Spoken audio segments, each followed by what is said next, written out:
Bonsoir Michel Larive, merci d'être avec nous sur RT France. Pourquoi avoir publié cette tribune? La 5G est-elle potentiellement dangereuse selon vous? Alors oui, potentiellement bien entendu. La problématique est la suivante, c'est que cette potentialité n'a pas été étudiée. Aucun rapport gouvernemental nous dit cette dangerosité potentielle, mais il y a plusieurs autres problèmes. Un problème d'abord écologique. C'est une technologie à haute fréquence, donc il faut multiplier les antennes. Ensuite, on utilise d'autres matériels, il faudra donc construire d'autres matériels. On aura donc un besoin énergétique énorme.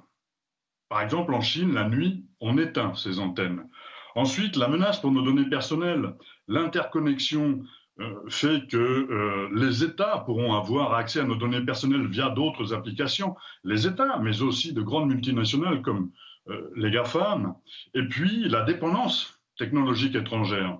C'est-à-dire qu'aujourd'hui, la France, et l'Europe en général, n'a pas bouclé son protocole 5G. Donc nous serons dépendants d'une technologie étrangère, notamment peut-être de Huawei, qui est numéro 1 mondial là-dessus, mais aussi des Américains qui veulent absolument que les Occidentaux choisissent une technologie occidentale. Et puis, il y a cet enjeu démocratique. L'IGAS a sorti un rapport dont on n'a pas accès, et c'est un problème. La France insoumise demande d'avoir accès à ce rapport, et nous demandons qu'il soit discuté de ceci devant la représentation nationale, donc devant nous, parlementaires, à minima. Je vous rappelle quand même que les citoyens, dans la convention citoyenne dernière, qui a été posée par Monsieur le Président de la République dernièrement, ont posé quelques questions et mis en suspens quand même ce déploiement de la 5G. C'est pourquoi nous demandons un moratoire. Il ne s'agit pas ici de s'opposer au progrès technologique ou scientifique. Il s'agit de savoir quels seront les impacts de ce progrès technologique et scientifique sur nos sociétés. Et vous demandez également, est-ce que les citoyens participent au débat, à l'instar de ce qui s'est fait pour l'écologie?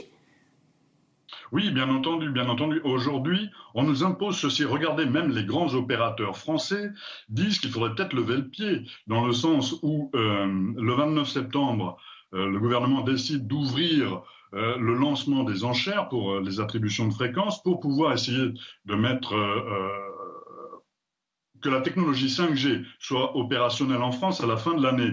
C'est très rapide. SFR, Bouygues et puis d'autres disent que c'est très rapide, que de toute manière ils ne pourront pas, même s'ils ont les fréquences, pouvoir suivre l'agenda gouvernemental. Alors moi je me pose quand même la question, pourquoi le gouvernement veut aller si vite? Nous avons des discussions avec nos partenaires allemands, nos partenaires européens sur cette problématique. Il faudrait peut-être attendre ces retours déjà et connaître un petit peu quel sera le plan de marche de cette technologie et, je vous le rappelle, les impacts démocratiques, sociaux, de liberté et écologiques sur nos sociétés.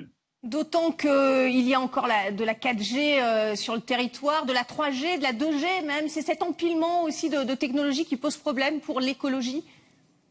Oui, vous avez raison, et ça va même plus loin. Alors vous savez, moi je suis de l'Ariège, donc député de la seconde circonscription de l'Ariège. La 4G n'est pas complètement déployée en Ariège, comme dans d'autres départements plutôt ruraux.